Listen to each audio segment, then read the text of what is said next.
I want to walk you through name reversal assignment to give you an idea what I was looking for and where we're going in the future with our coding. And so I'm using this software that we haven't utilized yet, but I'll introduce after we're finished with the exam. And it's called Visual Studio Code, and it's free.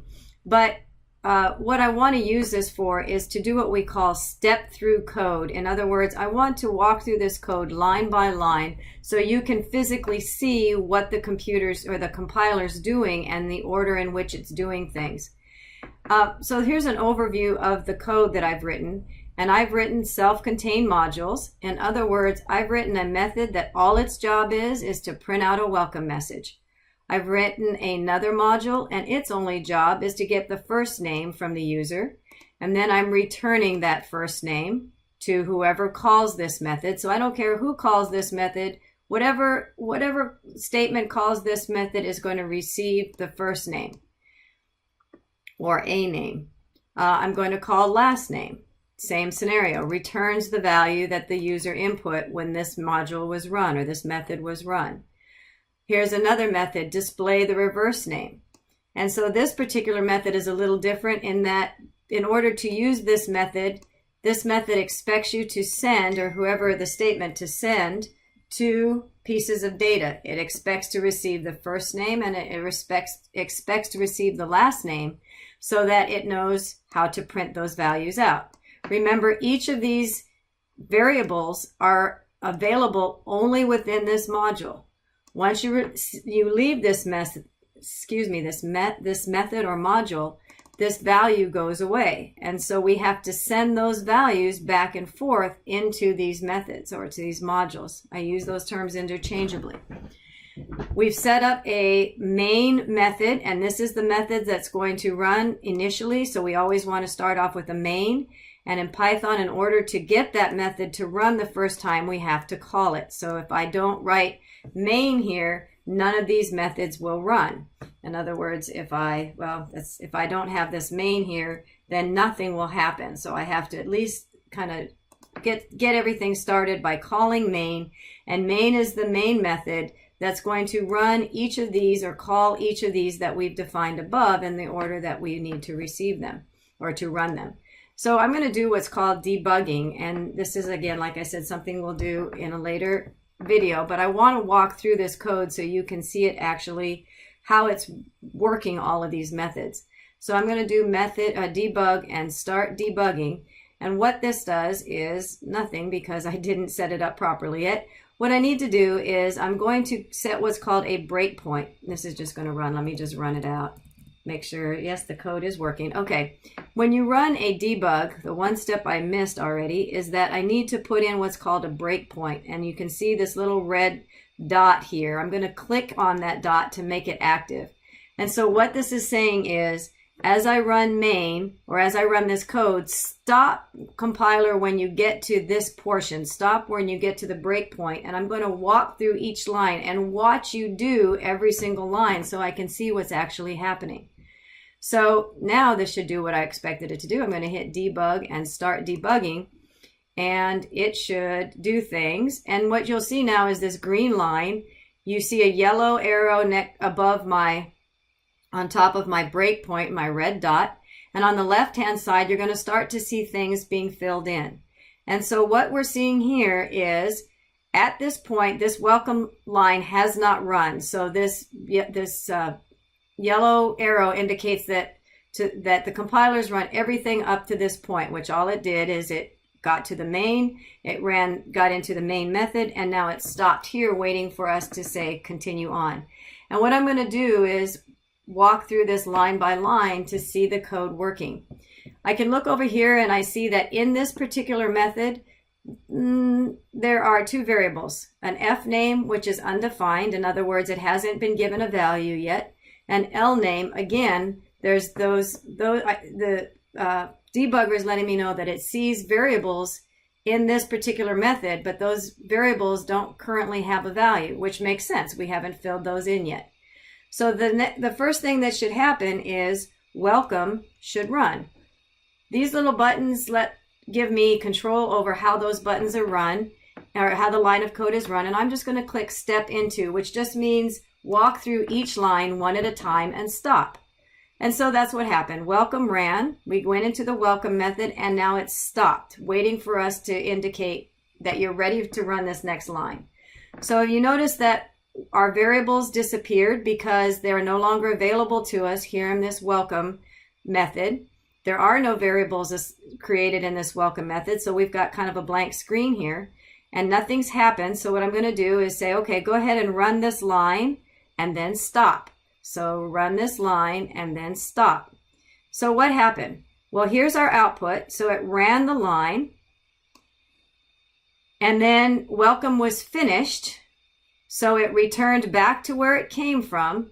So we're back to this next step. So the code has stopped, indicating that welcome ran. You can see we're back in the main, and so we still have those variables that have nothing defined. And so we are going to walk to the next line of code. So the next line of code is saying, go run get first name. Again, F name is still blank because we haven't assigned it anything. So I'm going to walk through the next line of code, and it should go into the get first name method. And in fact, it did. So now we're stopped here, and we are about to get this. We should, if we run this next line of code, get some information from the user. So I'm going to run that line of code, and I can see down here that what is your first name was printed. It's waiting for a value. So I'm going to put in my first name and hit enter. Now you'll see that it stopped on the next line of code, but you'll also see that F name just got filled with a value. It just got filled with what I input. And now we're returning that value. We're returning F name, or in this case, Kirsten, to the method that called get first name. In other words, back down here. So if we click on the arrow, step into the next line of code, or run the next line of code, there we are. We are back here. Get first name just ran. And so the next step is to fill F name with what got returned from this method. Remember, we returned F name, and we can see that F name is still undefined. So we're going to click the next. And now F name got the value that was returned from our method. So now F name has a value. I can hold my cursor over it and see my name has been filled in, but I also see that it's up here in this pane here. So we'll do the same thing for L name. So I'm running L name. What is your last name? Recognize that this is a variable that's only available here within this particular method, so it's undefined at the moment. I click step into. I get this message down here. What is your last name? Mark Lee. That value got put into L name. So L name is now going to be returned to this method that called it, which is here. So we're going to return right here. When I hit step into, sure enough, here we are. We're back into this method. This L name is still blank. It's waiting to receive the variable that was returned from this method. So we'll watch L name get filled in the next step. Go to the next line. L name just got filled in. So this module, this main method, now has a first name and a last name that it received from these methods above. So now we're going to take those values that now have, those variables that now have values in it. F name has in Kirsten. L name has in Markley, because we filled those from above. And we're going to send those pieces of data, both of those data, to this method called display F name, display reverse name, which is waiting for some data that it can then print out. So let's watch that happen. So now when we step into, we are in display reverse name, but notice that those values, those variables have a value that we can right here, the first name, we sent that data to it. So now we should be able to print that data, and we're going to end our program. So all worked according to plan. There's our print.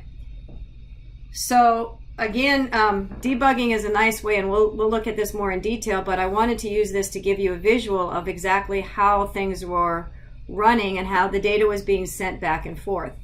Also notice that these are all self-contained modules, meaning they all do one particular thing. And it's very clear from the naming convention what this method is supposed to be doing. You can read this and say, oh, it's probably going to get the first name and this one's going to get the last name. You could arguably get the first and last name in one method. That would be okay. But if for some reason I only needed the first name, for example, now I have the ability to just call one method to get just the first name, for example.